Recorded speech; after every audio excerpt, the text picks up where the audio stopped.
الحمدللہ رب العالمین والعاقبۃ للمتقین والصلاۃ والسلام علی سید الانبیاء والمرسلین اما بعد فاعوذ باللہ من الشیطان الرجیم بسم اللہ الرحمن الرحیم الصلاۃ والسلام علیک یا سیدی یا رسول اللہ وعلی آلک واصحابک یا سیدی یا حبیب اللہ۔ احکام نکاح سلسلہ 2 میں ہم موجود ہیں۔ گزشتہ سلسلے میں ہم نے نکاح کی اقسام پر کلام کیا تھا، جن میں سے 3 قسموں پر کلام کرتے ہوئے ہم نے سیکھا تھا کہ نکاح سنت موقدہ کب ہوگا، واجب کب ہوگا اور فرض کب ہو جائے گا۔ مزید جو 2 قسمیں رہ گئی تھی نکاح کی، مکروہ تحریمی اور حرام، اس پر کلام کرتے ہیں کہ نکاح مکروہ تحریمی کب ہوگا اور حرام کب ہوگا۔ اعتدال کی حالت پر ہم نے کلام کرتے ہوئے 3 قسمیں تیار کر لی تھی، جن میں سے سب کے اندر اگر ٹک ہوتا تو قسم اول سنت موقدات تھی۔ اسی میں پہلے میں ہی اگر کراس ہو گیا پھر آگے سوال آتا کہ خوف کی حالت ہے یا یقین کی حالت ہے۔ اگر خوف کی حالت تھی تو نکاح واجب ہے، اور اگر یقین کی کیفیت ہے تو نکاح فرض ہے۔ اب ہم کلام ان 3 شرائط پر کرنے والے ہیں کہ ان 3 شرائط میں سے اگر کسی میں کراس آ جاتا ہے تو کیا حکم ہوگا۔ ہم پہلی والی کو چھوڑ دیں گے اس کے حال پر، ابھی اس پر ہم کلام نہیں کریں گے، چونکہ اس پہلی قسم میں سے ہم نے آلریڈی 3 قسمیں نکال لی ہیں۔ ان تینوں کو ہم نے اس وقت ٹک کر کے ہی رکھا تھا، کیونکہ اگر ان کو کراس کرتے تو حکم بدل جاتا۔ اب بالفرض ان پر کلام کرتے ہوئے ہم دیکھتے ہیں کہ ہم نے کہا تھا وہ شخص ان نیند نہ ہو، نمبردی نہ ہو، اس میں صحت مند ہو، اس حوالے سے حق مہر پر بھی قدرت رکھتا ہو، اس قدر کماتا ہو کہ حق مہر دے سکتا ہے، نان و نفقے پر بھی قادر ہے۔ لیکن سوال یہ ہوتا ہے کہ اگر ان تینوں میں کراس آ جائے تو کیا حکم ہوگا۔ تو چونکہ ان تینوں کا حکم ایک ہی آتا ہے، اگر کراس آ جائے تو ہم اکٹھا ہی ایک ہی قسم ان کو لے لیں گے۔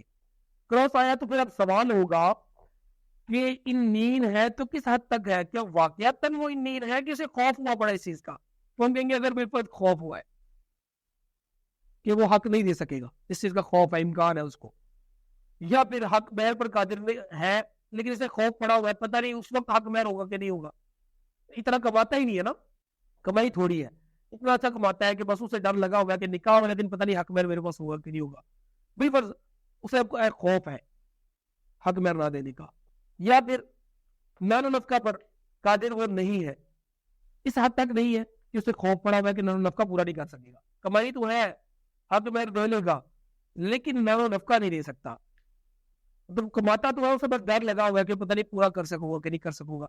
اب ہم اس حالت میں کہیں گے اگر اس میں کراس آ جاتا ہے اور خوف کی کیفیت آ جاتی ہے تو جس کسی صورت میں، یہ ضروری نہیں کہ تینوں میں یہ بیک وقت ہی کراس ہو، کسی ایک میں بھی کراس آ جاتا ہے، کسی ایک میں بھی خوف کی کیفیت آ جاتی ہے، بشرط یہ کہ کسی ایک میں بھی یقین کی کیفیت نہ ہو، خوف کی رہے، تو ہم کہیں گے نکاح اس شخص کے لیے مکروہ تحریمی ہے۔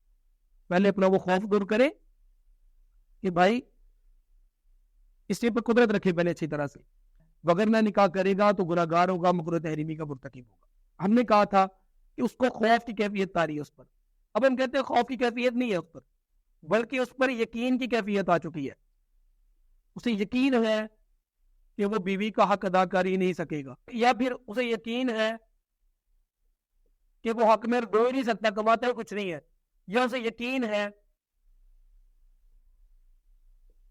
کہ وہ نان و نفقہ دے نہیں سکتا، اتنا وہ کمائی کرتا ہی نہیں ہے کہ نان و نفقہ وہ کا اٹھا سکے، اب اسے یقین ہے، پتہ ہے کہ کر ہی نہیں سکتا وہ کام، اس حال میں نکاح کرنا اس شخص کے لیے حرام ہے۔ البتہ 5 صورتوں میں اگر اسے نکاح کر لیا تو نکاح ہو جائے گا۔ یہ 5 اقسام تھی نکاح کی جن پر ہم نے آج کلام پورا کیا۔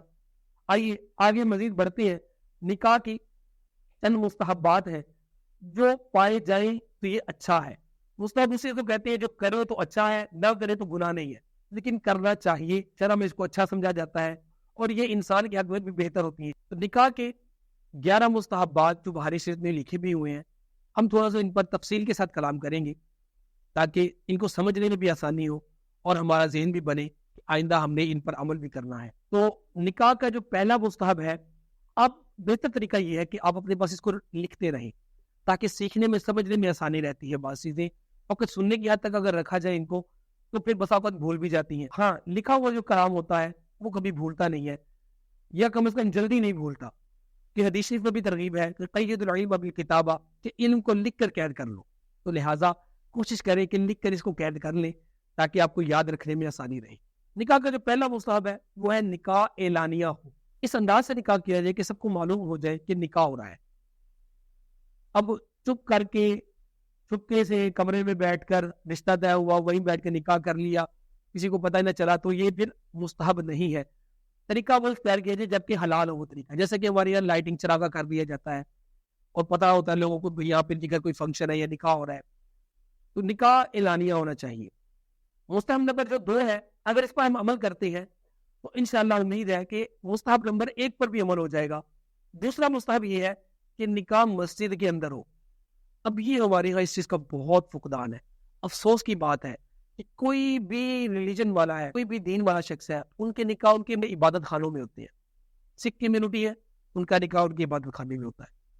ہندو کمیونٹی ہے, ان کا نکاح ان کے عبادت خانے میں ہوتا ہے. کرسچن کمیونٹی ہے, ان کا نکاح ان کے عبادت خانے میں ہوتا ہے. لیکن افسوس کی بات ہے کہ مسلمان جس کے لیے یہ چیز کی ترغیب تھی کہ وہ اپنی عبادت خانے میں جا کر, مسجد میں جا کر اپنے نکاح کی سنت کو ادا کرتا, لیکن ہمارے مسلمان اسلام کے اگینسٹ چل رہے ہیں. بہت زیادہ اس چیز کی طرف وہ جاتے جا رہے ہیں کہ ہمارے جو نکاح ہیں وہ مسجدوں سے خارج ہو کر ہوٹلوں اور مارکیز وغیرہ کے اندر شفٹ ہو چکی ہیں. اور بڑے ہی افسوس کی بات ہے کہ وہاں پر بہت ہی عجیب قسم کی فضا قائم ہوتی ہے کہ ہر شخص کو اپنی پڑی ہوتی ہے اور نکاح کی سنت پوری ہو رہی ہے, خطبہ ہو رہا ہے, کوئی لوگ سن نہیں رہے. بڑی عجیب سی کیفیت ہوتی ہے وہاں پر. بس اتنے بیٹھے تسلی سے بیٹھ کے اللہ تعالیٰ کی بارگاہ میں نوافل ادا کیے جائے, اللہ کا شکر ادا کیا جائے. اب وہاں پہ بیٹھ کر اللہ کے گھر میں بیٹھ کر نکاح کی سنت کو ادا کیا جائے, کیسا خوبصورت ایک ماحول بنے. تو کوشش فرمائے, نیت کر لے کہ آئندہ سے کوئی بھی اپنا نکاح کرنا چاہتا ہے یا اپنے بچوں کا نکاح کرنا چاہتے ہیں تو کوشش فرمائے نکاح مسجد کے اندر ہو. اب آپ کا سوال ہوگا کہ نکاح مسجد میں کیسے کریں؟ اب لڑکی تو مسجد میں نہیں آ سکتی, تو بھائی ضروری نہیں ہے کہ لڑکی مسجد میں آئے. نکاح وکالت بھی تو ہو سکتا ہے. لڑکی بالغہ ہے تو وہ اپنا کسی کو وکیل بنا دے کہ میں نے اپنی وکالت دی آپ کو, آپ میری طرف سے ایجاب و قبول کر لیں. وکیل آگے ایجاب و قبول کر لے. اس چیز کی بھی شرح میں بھی جاتا ہے, بلکہ ایک آسان طریقہ ہے وکیل کے ذریعے نکاح کرنا. تو بہرحال اس کے بھی احکامات ہیں, انشاءاللہ اس پر بھی ہم کلام کریں گے باقاعدہ. ابھی یہاں تک ہی اس پر کلام کرتے ہیں. تو نمبر 2 تھا جو مستحب, وہ تھا کہ نکاح مسجد کے اندر ہو. اور نمبر 3 یہ ہے کہ نکاح میں جو خطبہ دیا جائے تو وہ خطبہ نکاح سے پہلے مستحب ہے. ہوتا ہی ہے عموماً کہ خطبہ نکاح کے بعد دیا جاتا ہے, پہلے نکاح پڑھایا جاتا ہے, بعد میں خطبہ دیا جاتا ہے. جبکہ مستحب طریقہ یہ ہے کہ نکاح سے پہلے خطبہ دیا جائے اور بعد میں نکاح کروایا جائے. ہمارے بڑے علماء اس چیز پر عمل کرتے ہیں. کوشش فرمائے کہ آئندہ انشاءاللہ العزیز اس مستحب پر بھی ہم عمل کریں گے. نمبر 4, نکاح جمعہ کے دن ہو. جمعہ کے دن نکاح کرنا یہ مستحب عمل ہے. نمبر 5, نکاح میں جو گواہ ہے وہ عادل ہو, نیک پارسا ہو, عدالت کی شرائط میں پائی جاتی ہو. کہ بعض احکامات نکاح کے ایسے ہیں کہ جن میں اگر کوئی عادل شخص نہ ہو تو وہاں مسائل ہو سکتے ہیں. بہرحال ان صورتوں پر بھی کلام کریں گے اگر موقع ملا, مگر نہ آپ کمنٹ سیکشن کے اندر سوال کر سکتے ہیں, انشاءاللہ وہ صورت بھی آپ کے آگے واضح کر دی جائے گی. لیکن چونکہ ویڈیو لمبی ہو سکتی ہے, ہم موضوع سے ہٹ سکتی ہیں, اس وجہ سے ان صورتوں پر ہم کلام نہیں کرتے. مستحب نمبر 6 ہے کہ جو مرد ہے وہ حسب و نسب میں, عزت کے معاملے میں, بالداری کے معاملے میں اور عمر کے معاملے میں, ان 4 چیزوں میں عورت سے زیادہ ہو. یہ مستحب ہے, فرض و واجب نہیں. ذہن میں رکھیے گا ہم مستحبات پر کلام کر رہے ہیں. کیونکہ عورت اگر عمر میں بڑی ہوئی, مالداری میں زیادہ ہوئی, حسب و نسب میں زیادہ ہوئی یا عزت کے معاملے میں زیادہ ہوئی تو ہو سکتا ہے کہ اس بیچارے کی زندگی تانوں میں ہی گزر جائے. ضروری نہیں ہے کہ ہر عورت ایسی ہو, لیکن بعض عورتیں ایسی ہوتی بھی ہیں. بہرحال تو جو چیزیں عرض کی گئیں یہ مستحبات تھے, ان پر عمل کیا جائے تو زیادہ اچھا رہے گا. مگر ان کا الٹ بھی ہو جائے تو نکاح میں کوئی حرج نہیں, نکاح ہو جائے گا. نمبر 7 یہ ہے کہ عورت اخلاقیات میں, تقوی کے معاملے میں اور حسن و جمال کے معاملے میں اور چال چلن کے معاملے میں یہ مرد سے زیادہ ہو ان چیزوں میں.